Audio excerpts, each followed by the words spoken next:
Muy buenas noches, bienvenidos a Sala de Prensa, el punto de encuentro de análisis del acontecer político nacional para mirar cómo van las campañas presidenciales, qué personalidades se están uniendo a los distintos aspirantes a la presidencia de la República. Dos invitados especiales esta noche, especialistas por supuesto en temas políticos y de gobierno. Juan Carlos Flores, historiador, profesor y analista. Bienvenido, Juan Carlos, a Sala de Prensa. Luis Eduardo, buenas noches. Un placer estar acá con usted.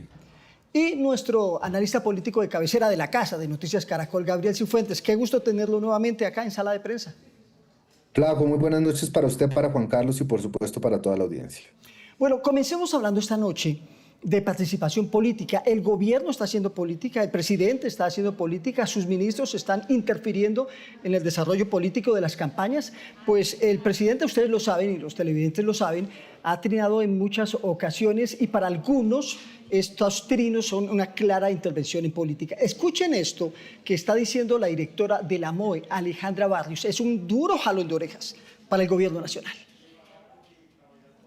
La Misión de Observación Electoral le hace un llamado específico no solamente al presidente de la República, sino a todos los miembros del Ejecutivo, es decir, a los ministros y las ministras, para que en este tramo de la competencia electoral a la presidencia de la República trabajen como lo que son jefes de las carteras que tienen una responsabilidad particular que le da la Constitución y la ley y que se alejen de cualquier ejercicio de proselitismo electoral y de participación en política, que permitan que las organizaciones políticas de manera individual enfrenten esta competencia electoral con absolutamente todas las garantías, sin ningún tipo de desequilibrio. Es decir, es importante recordarles que ellos tienen los más altos estándares y carga de prudencia, brindar información que pueda ser verificada y responsabilidad frente a la institución que tienen a su cargo, desde la Presidencia de la República hasta, y si hablamos de alcaldes y gobernadores, también en el nivel departamental y municipal.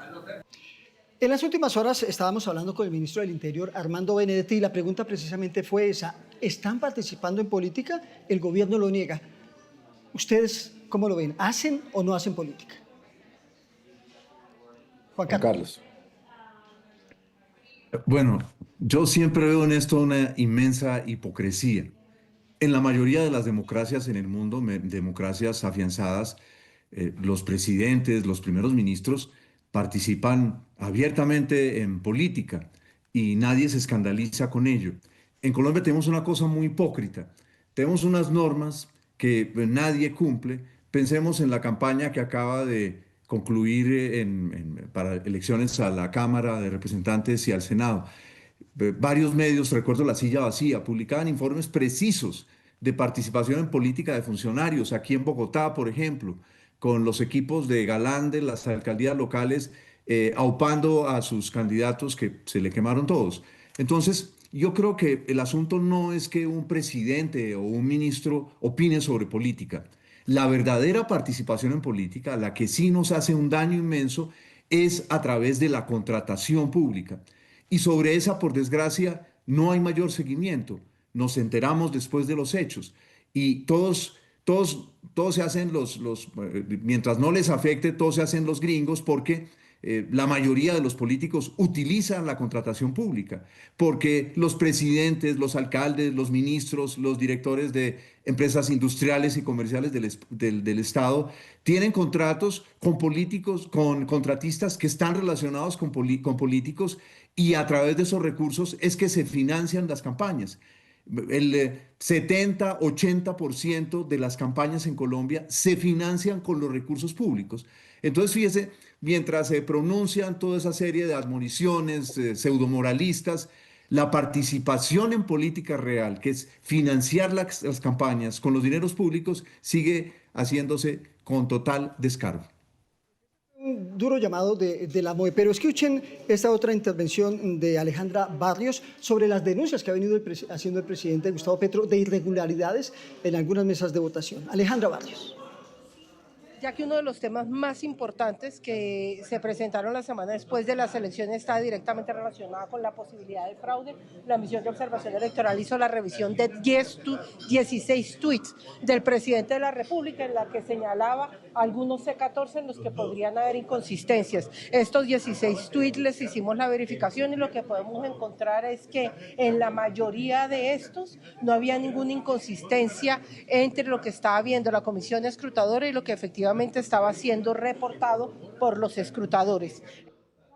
Para Gabriel Cifuentes, esta declaración, esta precisión de la MOE deja sin fundamentos al presidente Gustavo Petro sobre sus críticas de errores en las mesas de votación. Sí, flaco. Yo creo que esto, incluso antes de que se dieran las comisiones escrutadoras, recordemos que 2 semanas antes de las elecciones, el presidente de la República elevó un manto de duda frente a la transparencia del proceso electoral, pero en varias ocasiones, tanto las misiones de observación electoral como la MOE, como incluso los mismos organismos de control, en las mesas de participación electoral advirtieron que todos los mecanismos estaban dados para garantizar la transparencia en los comicios electorales y en efecto lo que hace el presidente es sembrar un manto de dudas sin pruebas objetivas. Ahora, esto no quiere decir que el presidente no pueda solicitar información, que el presidente no pueda advertir en caso de que haya elementos objetivos de juicio, cuestionar algún resultado en particular, pero traer a colación las elecciones del 2022, donde se ajustaron algo así como 400.000, 700.000 votos, resulta un argumento insuficiente y sobre todo porque lo que confirma el sistema electoral colombiano es que después del preconteo, que además se hace no con funcionarios de la registraduría, sino con ciudadanos ordinarios como usted y como yo, que son los jurados de votación.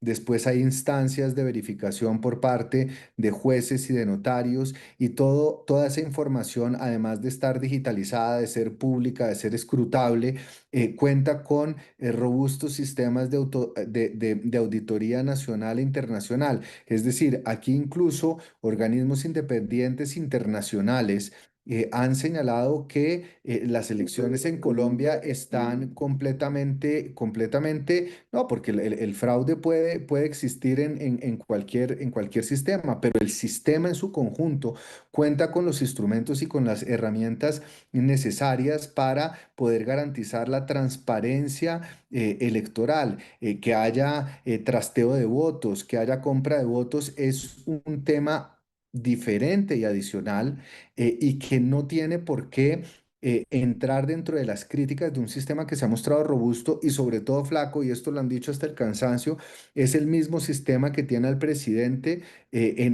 habitando el Palacio de Nariño, es el mismo sistema que le garantizó a través de los procesos de reconteo y de escrutinio la bancada mayoritaria del pacto histórico en el Congreso. Así que yo creo que esto hay que interpretarlo más que como un llamado al presidente sobre la base de evidencias duras.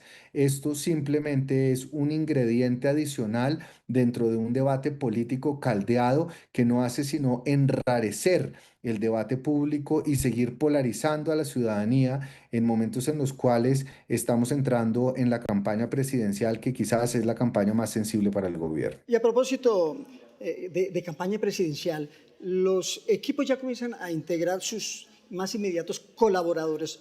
El último lo anunció hace pocas horas en la campaña de Paloma Valencia y hablamos del Comité Político Nacional. Lo encabeza Álvaro Uribe Vélez, María del Rosario Guerra, Enrique Peñalosa, María Isabel Nieto, que fue gerente de la campaña de Daniel Oviedo, Pedro Agustín Valencia, que es el hermano de la propia Paloma Valencia, Gabriel Vallejo, que es el director nacional del Centro Democrático, pero sí lo encabeza el expresidente Álvaro Uribe. Sigo con Gabriel. ¿El hecho de que aparezca el presidente Álvaro Uribe es una estrategia jalona, ayuda o afecta? Yo creo, yo creo, Flaco, que por un lado lo que busca es afianzar esas bases del centro democrático, esa derecha que tradicionalmente ha representado el centro democrático para que no se vuelen hacia la campaña de Abelardo de la Espriella, busca recoger esa unidad, no perder ni fraccionar un voto que va a ser determinante para darle a Paloma Valencia una victoria en primera vuelta, pero por otro lado también puede asustar a sectores moderados donde no necesariamente el ingreso de Juan Daniel Oviedo tiene garantizado su voto. Lo que pasa, Flaco, es que más allá de la estrategia, más allá de que el presidente Uribe esté encabezando el comité político, lo cierto es que Paloma Valencia no puede recular del Centro Democrático, no puede recular de su afiliación frente al partido del expresidente Álvaro Uribe, y lo que ella va a tener que lograr, que es difícil, es ese balance para no perder la base consolidada, la base histórica, la base que ha sido parte de su diálogo político, y por el otro lado tratar de capturar esa masa de votos de indecisos y de centro que seguramente ellos consideran que necesitan, porque en una primera vuelta con los votos del expresidente Álvaro Uribe no va a ser suficiente para lograr su tiquete al balotaje. Entonces, ese balance va a ser, digamos, retador. Creo que la escogencia de la fórmula con Juan Daniel Oviedo lo que busca precisamente es eso, ampliar y tender puentes con sectores no oficialistas, no petristas, y que de pronto tampoco se sentirían cómodos con Abelardo, pero no se pueden tirar mucho de la raya hacia el centro porque estarían perdiendo esa base histórica, esa base que además ha demostrado ser la segunda fuerza política del país de acuerdo con las elecciones recientes al Congreso de la República. Además, otra estrategia que estamos viendo hoy es que lanzan los directivos de la campaña solo mujeres. Son más de 30 mujeres que ya comienzan a llegar, que ellos denominan las generalas de la campaña de Paloma Valencia, que llegan a reforzar sus cuadros. Y el cuadro directivo que va a manejar esto desde Bogotá lo integran como gerente María Rosario Guerra, Claudia Jiménez, Cristina Plazas y Ruby Chagui, que fue senadora y es la secretaria privada de Paloma Valencia. La pregunta para Juan Carlos es, ¿estrategia? ¿Esto es clave, que la mujer esté jalonando, que esté impulsando esta campaña, que aporte en todos los temas de seguridad? Porque hay muchas mujeres que fueron también ministras de defensa y muchos generales que llegan ahí.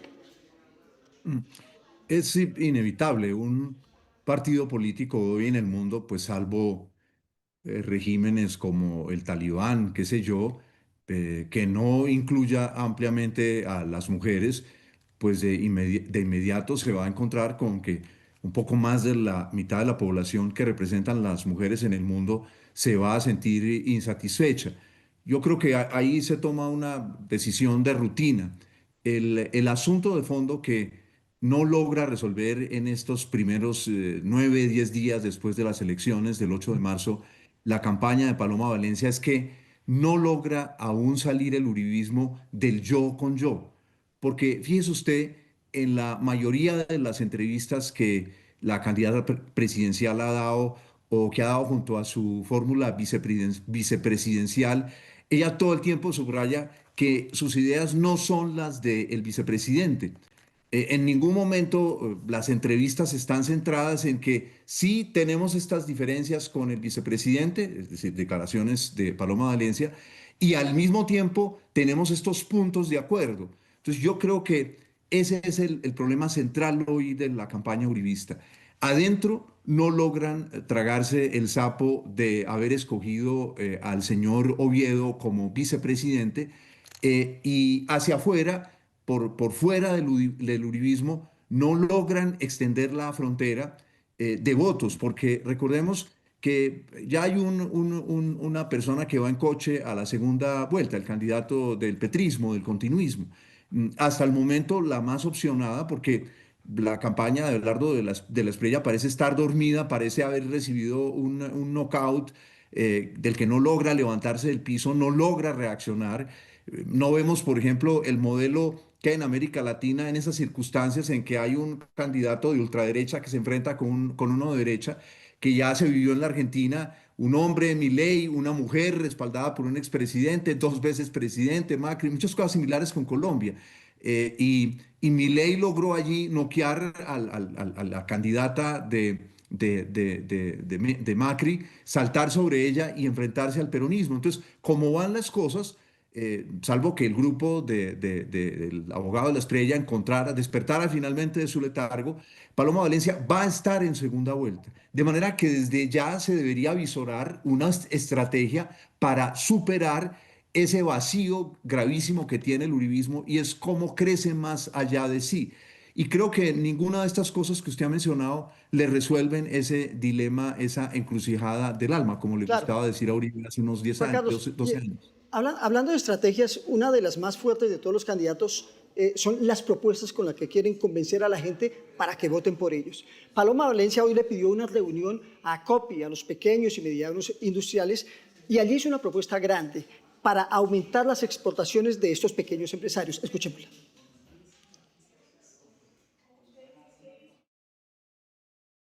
Vea, está llegando todo el mundo, pero lo importante es que está llegando mucha ciudadanía. Ciudadanía que ve que Colombia puede más, que no tenemos por qué conformarnos con ser un país violento y pobre, cuando podemos los colombianos más. Esta es la prueba de que este país tiene que superar el pasado y tiene que escribir un futuro distinto. Y queremos escribir ese futuro con buena letra, letra de mujer. ¿Ya está lista para recibir a Abelardo de la Estrella en su campaña? Es bienvenido todo el que quiera venir a esta campaña. Pero ¿quiénes se suman de los nombres? No, pues se suma mucha gente. Usted sabe que aquí lo que necesitamos es que se suban sobre todo los colombianos. Le voy a contar quién se suma. Hoy un señor que es taxista ahí en Cartagena me dijo que estaba conmigo. Y la señora que pasó por el lado dijo que también. Los ciudadanos se están sumando, porque Colombia está cansada de un país que no avanza. Nosotros queremos una Colombia que funcione, una Colombia donde quepamos todos. Es la lucha de todos los candidatos presidenciales por los votos, por llegar a segunda vuelta y, por supuesto, por llegar el 7 de agosto a la presidencia de la República. Pero sigamos hablando de las alianzas de los que llegan. Mire, Ariel Ávila va a llegar a la campaña de Iván Cepeda el próximo martes. Y este jueves, lo anuncia ya Juan Fernando Cristo, va a llegar Juan Fernando Cristo con su movimiento en marcha a la campaña de Iván Cepeda. Ustedes dicen, los dos coinciden en que Iván Cepeda va a estar en la segunda vuelta. Y estas alianzas, por supuesto, fortalecen su candidatura, que ya comienzan a recorrer todos los rincones del país. Juan Carlos. Pues allí yo honestamente no veo nada nuevo. El senador Ávila ha sido petrista durante todo el gobierno Petro. Él y el sector que él representa del Partido Verde fueron petristas, eran parte del grupo de este directivo, dueño del Partido Verde, que hoy es prófugo de la justicia y está protegido por la dictadura nicaragüense. Y Cristo pues ya estuvo en este gobierno y no es una fuerza política muy grande. Yo creo que allí no hay esas otras fuerzas, sin las otras distintas, sin las cuales, porque una cosa es que el candidato de Petro llegue a la segunda vuelta y va a llegar y probablemente sea el candidato que obtenga la mayor votación sobre su contrincante, pero no les alcanza todavía para ganar en primera vuelta. Y allí necesitan de otro tipo de alianzas. Es que el asunto simplemente no es una suma de ciertas figuras políticas que traen el respaldo de un senador, de dos representantes, en fin, etcétera, etcétera. El asunto es qué fuerzas sociales y políticas, además, sociales, pero sociales en primer lugar, quedan todavía libres, es decir, que no están controladas por el petrismo, en el caso de que el petrismo pretenda sumarlas, o que tienen reticencias frente al uribismo y que el uribismo pueda sumar. Es allí donde está el interrogante fundamental para la segunda vuelta. Es allí donde los partidos tienen que buscar. Claro, hay un sector que es esa masa gris de políticos que se inclina a favor del que ven más opcionado para llegar al gobierno o quedarse con el gobierno y que les siga dando contratos. Ese pantano de la política colombiana generalmente no logran medirlo las encuestas y allí hay voto comprado y allí hay mucha plata en juego. Recordemos las famosas declaraciones de Benedetti, los famosos audios de Benedetti, donde Benedetti habla de 13.000 millones de pesos que el clan Torres le habría metido a la segunda vuelta presidencial de Petro. Esa declaración de Benedetti está allí. Bueno, este anuncio de Ariel Ávila, lo que usted está diciendo es que son votos que ya estaban, que no van a sumar, pero ¿es una estrategia o se trata simplemente de mostrarle la foto al país para convencer de que cada día se hace más fuerte cuando ya tienen los votos que a parecer están llegando, Gabriel? No, pero yo ahí sí coincido con Juan Carlos y aquí hay un problema. Digamos, hay un techo electoral y el techo electoral es la participación histórica que puede variar en una primera vuelta entre 55 56%.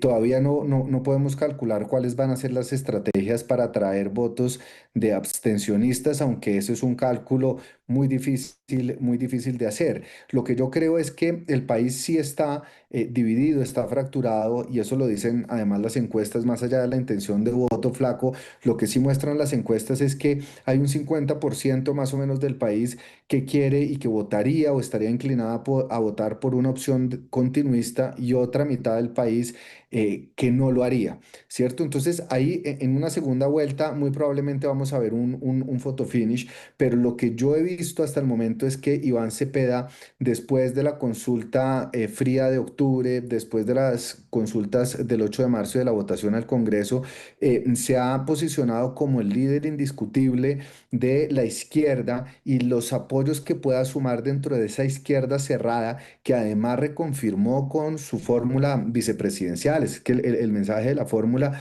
de Iván Cepeda fue muy claro. Lo que da la impresión es que seguramente va a ser el candidato que llegue con más fuerza a segunda vuelta, pero que tiene un techo más bajito.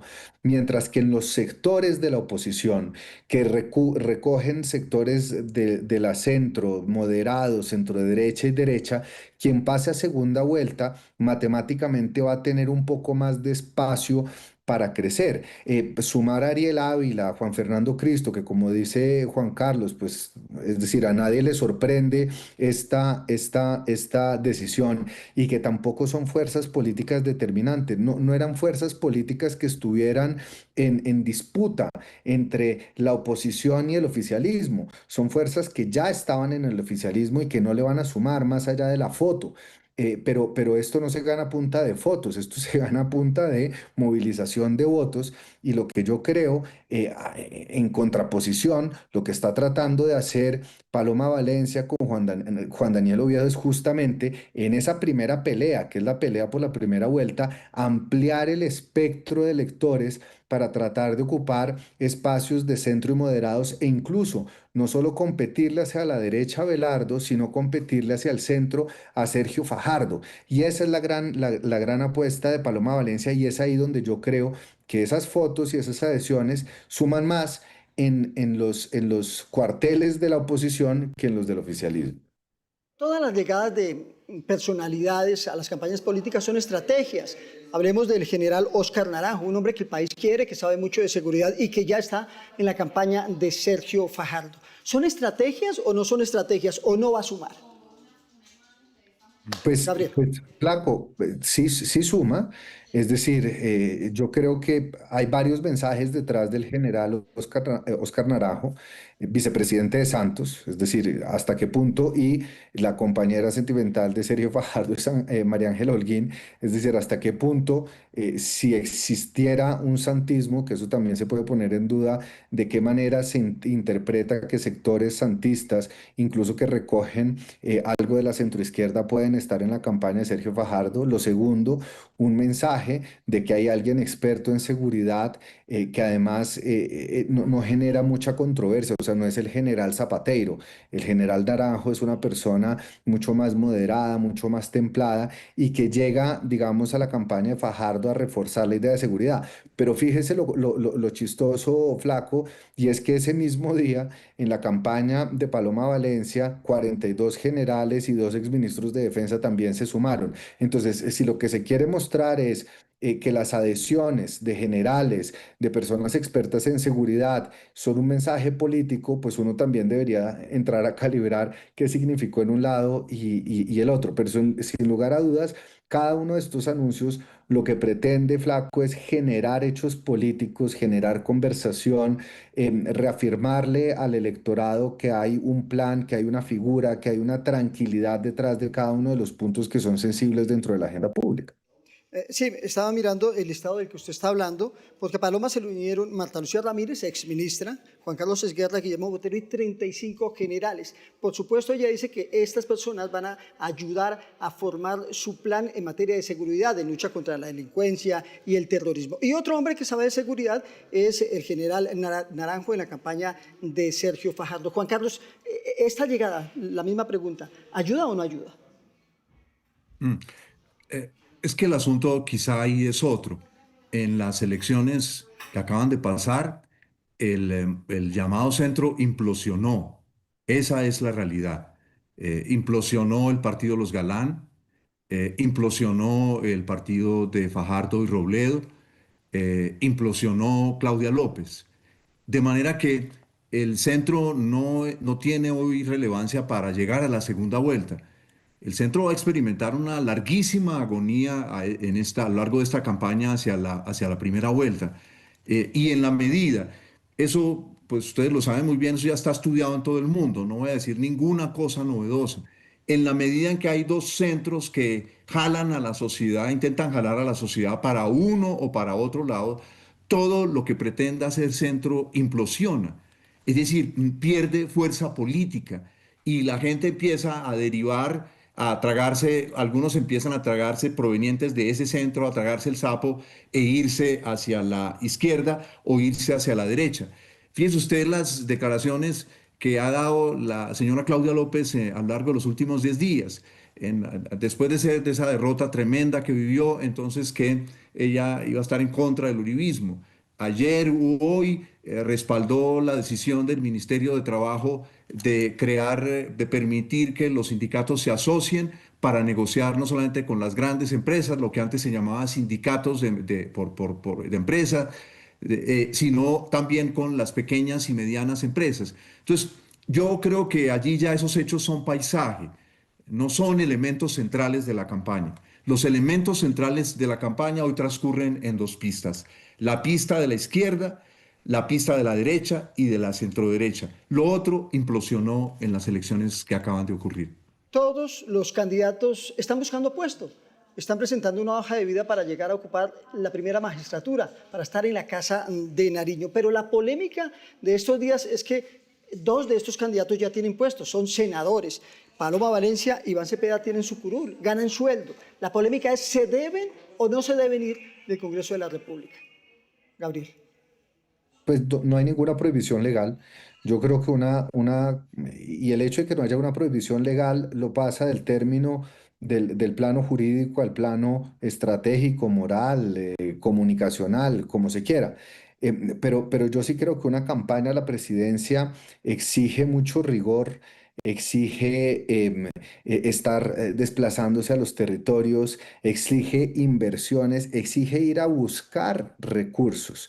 Entonces, mientras uno es funcionario público y tiene unas obligaciones de ley que son asistir a los debates de control político, presentar proyectos de ley, estudiar los proyectos que están en las comisiones, de cierta manera sí hay una incompatibilidad, por lo menos en términos de agenda, frente a lo que es y lo que significa una campaña presidencial. En ese orden de ideas, yo creo que lo más sano sería que ambos candidatos dejaran su curul para dedicarse de lleno a la campaña presidencial, para que no tuvieran que incurrir en ninguna clase de conflicto de interés al sentarse probablemente con empresarios o con donantes que puedan tener intereses en algún debate parlamentario, porque eso también puede afectar su función parlamentaria.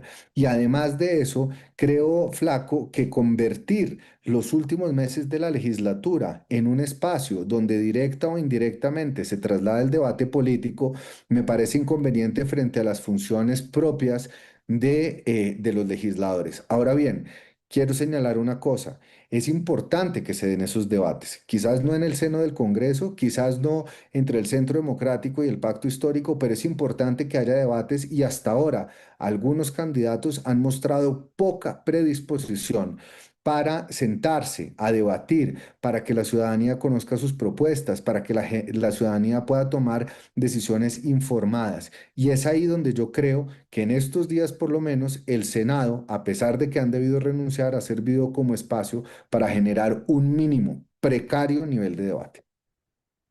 Juan Carlos, en 20 segundos, ¿comparte esto? ¿Se deben ir del Congreso los dos? Es una decisión personal porque la ley les permite. Petro ya fue senador cuando era candidato.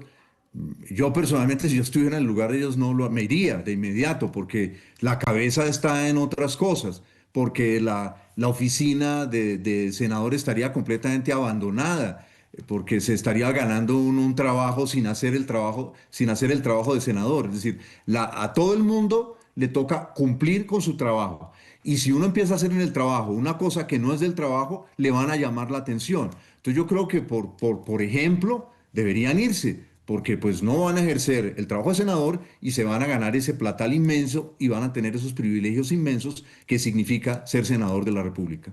No, y le sumo una cosa, Flaco, lo que dice Juan Carlos. Les están pagando una UTL que muy probablemente está trabajando no Para la para campaña. asuntos legislativos, Claro, sino para la campaña. claro. O sea, ahí hay un detrimento, ¿no? Bueno, pues los dos coinciden, se deben ir, deben renunciar, no porque tengan que hacerlo, sino por ética ante el país. Se nos acabó el tiempo, llegamos al final de Sala de Prensa, pero mañana volvemos en este mismo horario con el análisis del acontecer de las campañas políticas en el país. Buenas noches. Feliz noche.